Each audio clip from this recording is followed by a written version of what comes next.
Small American towns don't really ask you for anything. You can come in, stay a while, get still enough to hear your thoughts, or you can just pass through and never know the stories tucked behind the exit signs.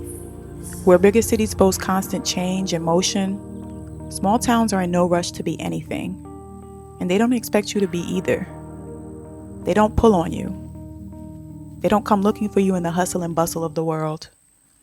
So why do some of us keep coming back to them?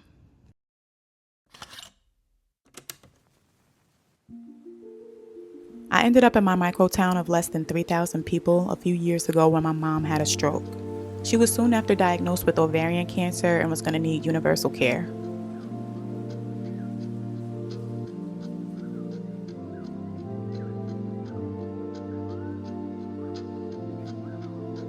I had just started back traveling the world, spending a month in Oaxaca, a few weeks in Costa Rica, a couple of trips to Mexico City, as well as an East Coast road trip, all within about a 9-month span in 2023. I was introducing myself to slow travel as a means of expansion and self-discovery, while grappling with a flailing career due to my health and a newly diagnosed intellectual disability. I was managing so many life motions of my own when my mom got sick.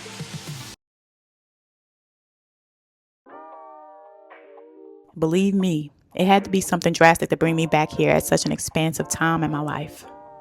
This city felt so small that even standing outside still felt like you were in a giant room with walls, a ceiling, and all. Now that I've been back here caring for my mom for 3 years, I've noticed this is the longest I've stayed anywhere in my adult life.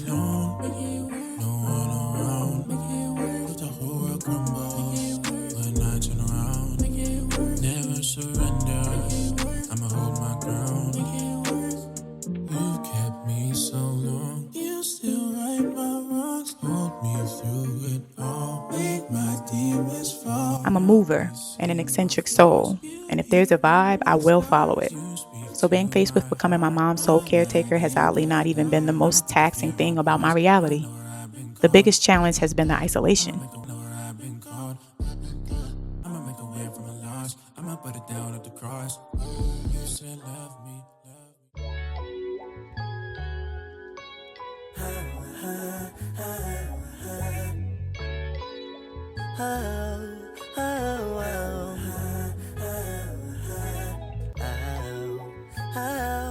Which brings me to a huge point about small towns, community, or the lack thereof. I was deeply craving platonic intimacy when I got here. I craved conscious and creative community. And that's not something you find easily even in metro areas, so imagine the social tumbleweeds that tend to blow through small towns. Couple that with an absence of diverse thought amongst most people you meet, and you have a recipe for isolation. Loneliness was an understatement when I got here. Humans are largely communal. Connection is a deep intrinsic need. So the dramatic change of suddenly becoming a caretaker alongside the social silence of living in a tiny town was deafening. But here I am.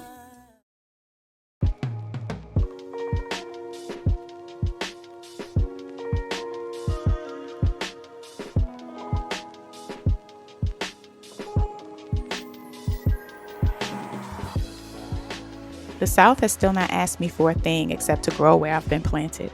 Instead of judging everything, I elected to just listen.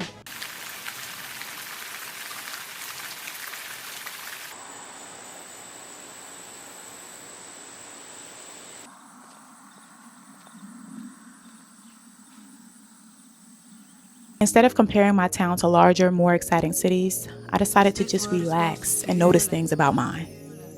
Like how most things shut down by 9. Tiny towns give you nowhere to be and nowhere to hide. You don't get to melt into a crowd when you want to run away, or stumble onto an all-night dance floor when you need to feel moved by something. Here's what I finally saw when I stopped grieving the life I thought I was supposed to be living instead of being stuck in my small town. Room. Small towns give your imagination room to run wild or roam free. Instead of constriction, I now see the vastness of my little tiny country town. Ironically enough, all the space I needed was here. There's room for rest, expansion, renewal, and for you to fully focus and build on whatever your heart desires here. You can put your head down and rise up here because you can survive here. For one, rent isn't through the roof. There's no predatory parking meter waiting to fine you for breathing on the wrong side of the street. No dash for the door to beat traffic. There's just you, and whoever you are, a tiny town is gonna let you figure you out. If you know what to do with the silence, you will bloom. That's what it's all about. As my resistance period has come to a close, I've grown to see little towns in all of their unassuming glory. There is magic growing out of everything here when you know not just where to look, but how to see what you're looking at. It took me 3 years to finally see this place, to stop fighting and just notice things. I live in a historically Black neighborhood teeming with memory. I've felt my ancestors in the trees. I've heard them laughing under the leaves.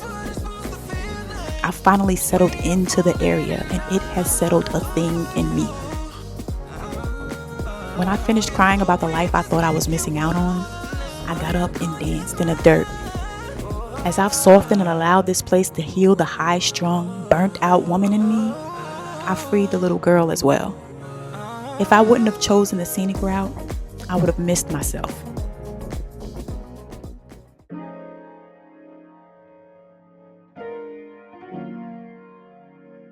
When I was traveling, I still took the same traumas, the same memories, habits, and feelings with me. It was really hard to produce or express anything. I didn't film much or even write about my travels, despite having such an amazing time in each place. I would have the time of my life during the day in a foreign, beautiful city, but this weird emotional heaviness still met me when I laid down in my hotel or Airbnb at night. I was searching for something through my travels that I ended up actually finding right out back, which was a home within myself. Small towns force you to make the bed in your head. They invite you to decide who you are when no one's looking. What do you believe in when there's no one to agree or push back? What are you into, really? Having a solid sense of self is a true gift you can take anywhere. I'm going to make this a series because this video can't even begin to encompass the wealth of wisdom and charm I've noticed all around me in my small town. We're going to talk about it. And if you're in a small town with people who don't necessarily look or think like you, I hope you find some respite in knowing that your world is really your own. Don't miss out on that gift.